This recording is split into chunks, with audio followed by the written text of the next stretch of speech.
Nice. So, I'm sitting here in a hot squat, because why not? Middle of the night, late, nearly 3 a.m. as it goes. And what I wanted to talk about here in my first video was just a little bit about my life, because I think this is going to take the form of a vlog. But also, I wanted to talk about yoga. And so first, my life. I just got done eating some chicken. I don't know if it was kosher or not. I try to generally only eat meat when it's confirmed kosher, but sometimes if stuff is left out or something's going to go to waste, I will eat that too. And in this case, it was in the latter category from a failed Uber Eats delivery, actually.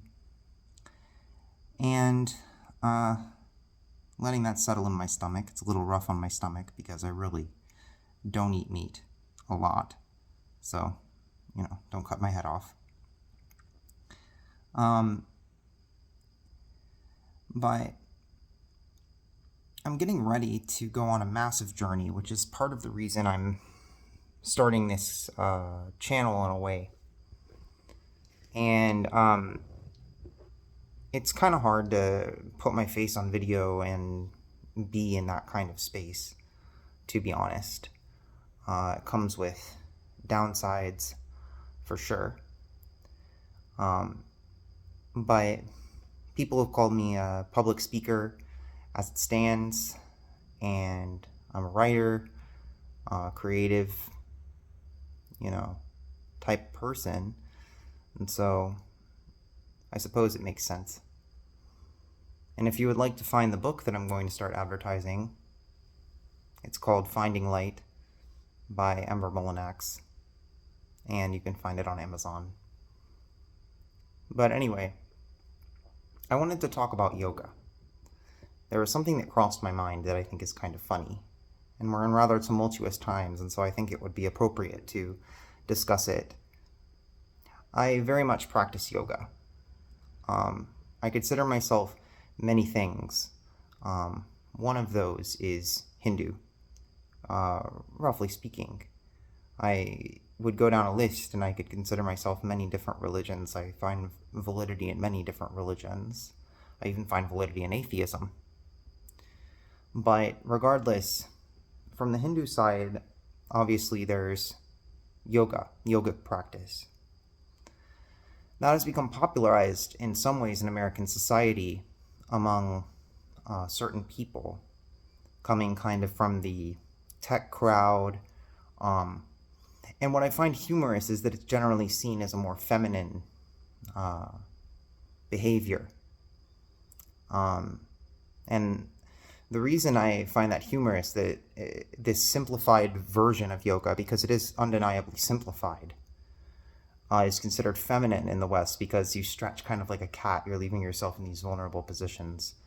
I think that it's sort of humorous that it's seen as feminine because, now, I haven't read on this nearly as much as I could, but what I do know is that yoga originates as a sort of war technique.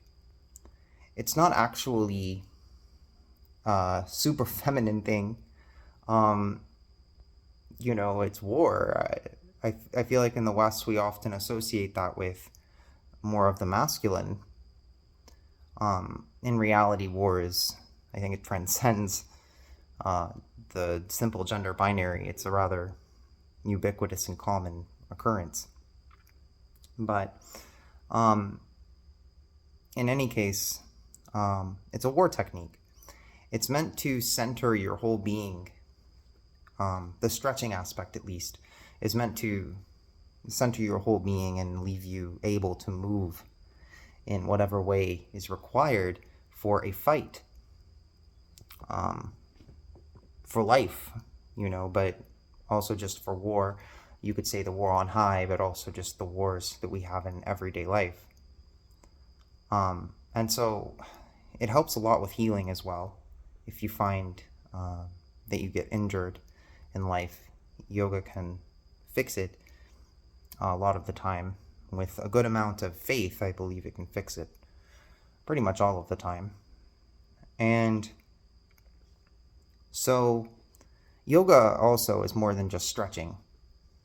The war technique portion, to make your body capable and all of this, that is definitely for fighting.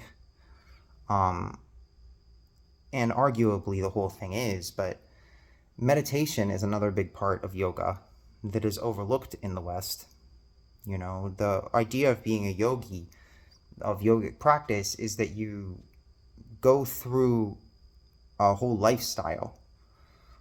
It often includes diet, medicines like Ayurveda, and it includes, the kind of stretching and meditation, specifically walking meditation, is common in Hinduism. The idea of seeing yourself from the view of kind of of God, basically, of the ultimate power in the universe, which from a Jewish perspective is seen as just the ultimate set of things, the only thing that can exist logically. It's the ultimate. Anytime you find something, God is beyond that as well. From my interpretation, the creator and the created had to remove themselves in order to create. And so, yeah, I would recommend, if you haven't ever tried it before, and you need some fighting spirit, and you need to heal, to give yoga a try. And that's pretty much my whole message for this particular video. If you liked it, give it a like, whatever. I don't know how many people that aren't bots will see this, but we'll see. Have a good one.